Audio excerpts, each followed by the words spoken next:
Atenção! Começa agora uma teleaula de matemática do ensino fundamental. Você vai assistir a teleaula de número 32. Bons estudos!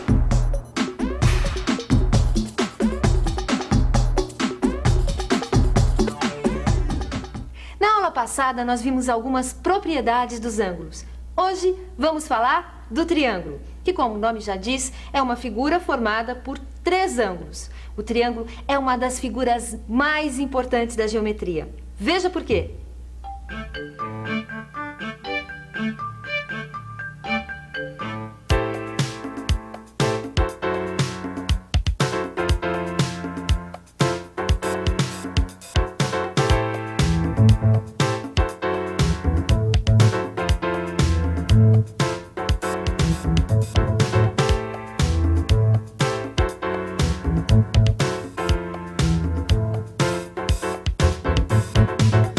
Andando pela cidade, a gente vê triângulos o tempo todo e também aplicamos as propriedades do triângulo no nosso dia a dia. Quer ver? Dona Anitta, qual o menor número de pernas que um objeto tem que ter para ficar em pé? É 3. Acho que é 3. Não tenho certeza, mas acho que é 3. 3. 3. Como é? 3. As pernas ou rodas desses objetos, como você pode notar, formam um triângulo no chão. Além desta, o triângulo tem outras aplicações práticas. Você consegue se lembrar de alguma? Esta estante está com um problema. Balança de lado. Para resolver, eu tenho que fazer um triângulo, atravessando a parte de trás da estante.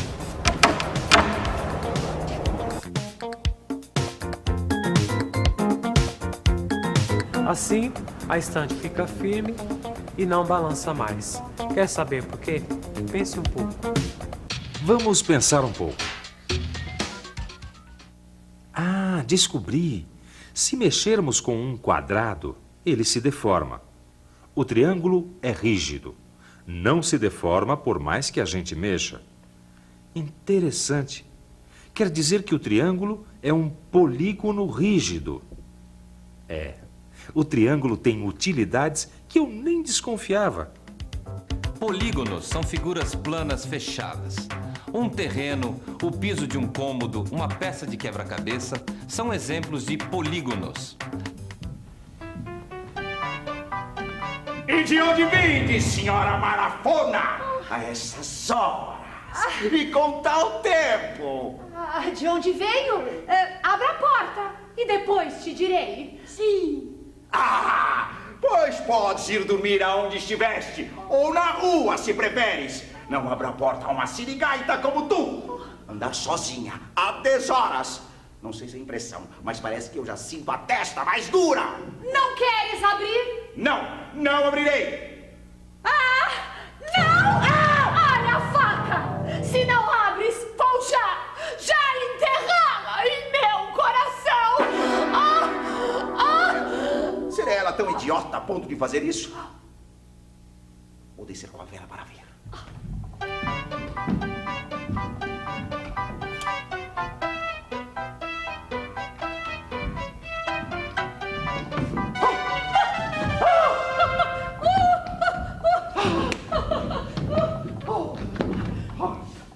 Bom, nessa cena o autor teatral usa o efeito da triangulação. Eu explico. Triangulação é uma técnica teatral muito usada na comédia, sobretudo na farsa. Ela estabelece um triângulo imaginário entre os personagens que estão em cena e a plateia. Vou dar um exemplo. Quando o personagem fala para a plateia, ela não seria tão idiota ao ponto de fazer isso. Estabeleceu-se o fenômeno da triangulação.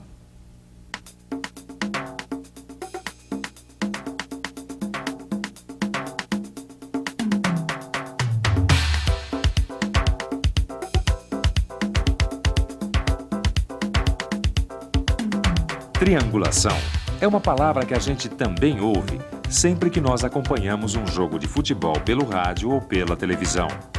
Você já deve ter escutado os locutores esportivos falando em triangulação. Esses passes que você está vendo, essas tabelinhas entre os craques do futebol, podem ser representadas pela figura do triângulo. Preste atenção nessa representação gráfica da troca de passes entre jogadores de futebol. Você está vendo como a gente pode representar a posição dos jogadores por pontos e a trajetória da bola por retas que unem esses pontos, formando a figura geométrica que a gente chama de triângulo. Agora que nós vimos como o triângulo está sempre presente, vamos estudar uma das suas primeiras propriedades. Aliás, a mais fundamental de todas. Observe os triângulos à sua volta. Preste bem atenção nos ângulos desses triângulos. O que você está fazendo? Uma experiência. Eu desenhei triângulos de vários tamanhos e agora eu vou medir os ângulos desses triângulos.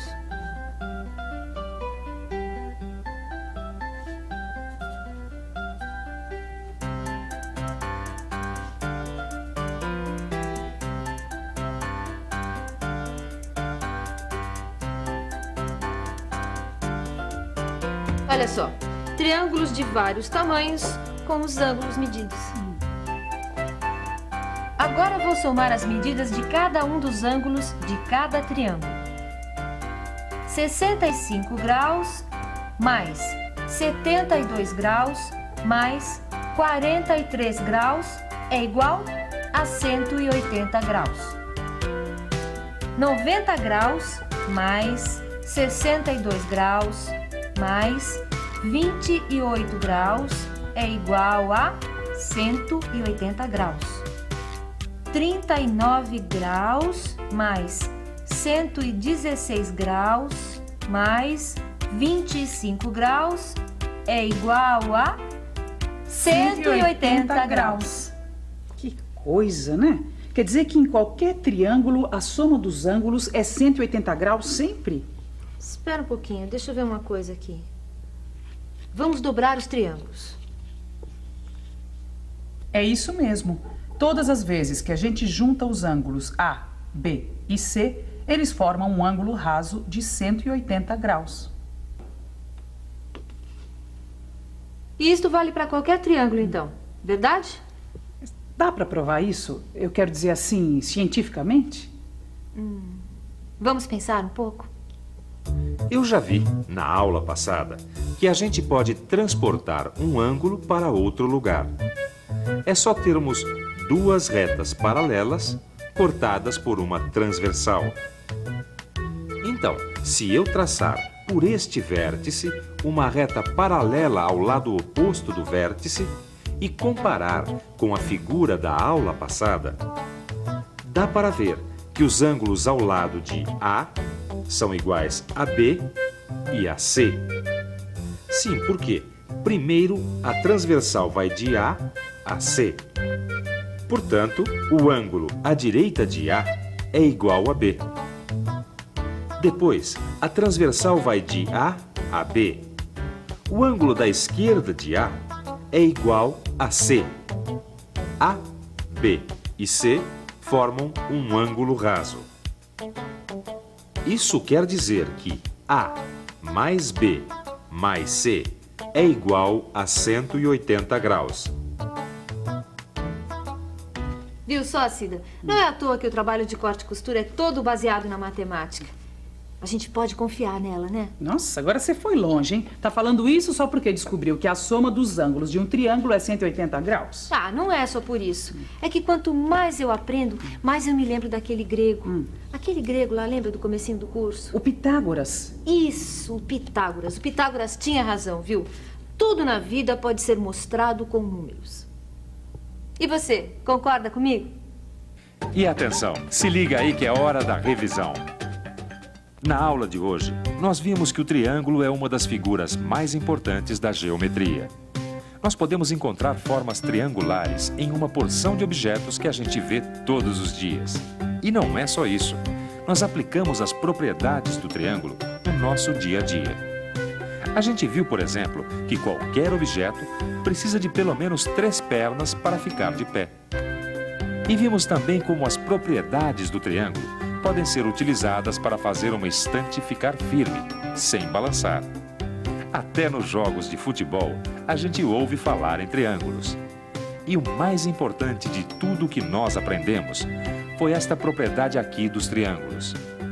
Não importa o tamanho ou o tipo de triângulo, A soma dos ângulos de um triângulo é sempre 180 graus.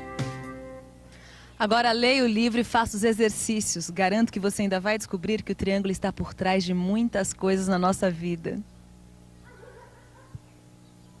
Olá! Antes de acabar esta teleaula, nós queríamos falar sobre um assunto que afeta a todos nós: a água. De maneira geral, estamos acostumados a abrir uma torneira sempre que precisamos de água. E essa facilidade nos faz esquecer que a água pode acabar um dia. E para evitar isso, existem algumas medidas que todos nós podemos tomar. Por dia, cada pessoa precisa de 80 litros de água para matar a sede, realizar higiene pessoal, lavar roupa, cozinhar, etc. Mas nem todo mundo gasta só isso de água por dia. Muitas vezes as pessoas adotam um comportamento em relação ao uso da água como se ela fosse um recurso inesgotável. Por isso é importante que cada pessoa saiba qual é o seu consumo diário de água e mude os seus hábitos, caso esteja gastando muito. Por exemplo, quando usamos a água potável em nossa higiene pessoal, em um banho, temos que ficar atentos para não se esquecer do tempo e ficar mais do que o necessário com o chuveiro aberto, desperdiçando água. E medir o consumo é bem simples de fazer. Basta pegar uma conta de água, levar em consideração quantas pessoas moram na casa e fazer o cálculo de quanto cada pessoa gasta por dia.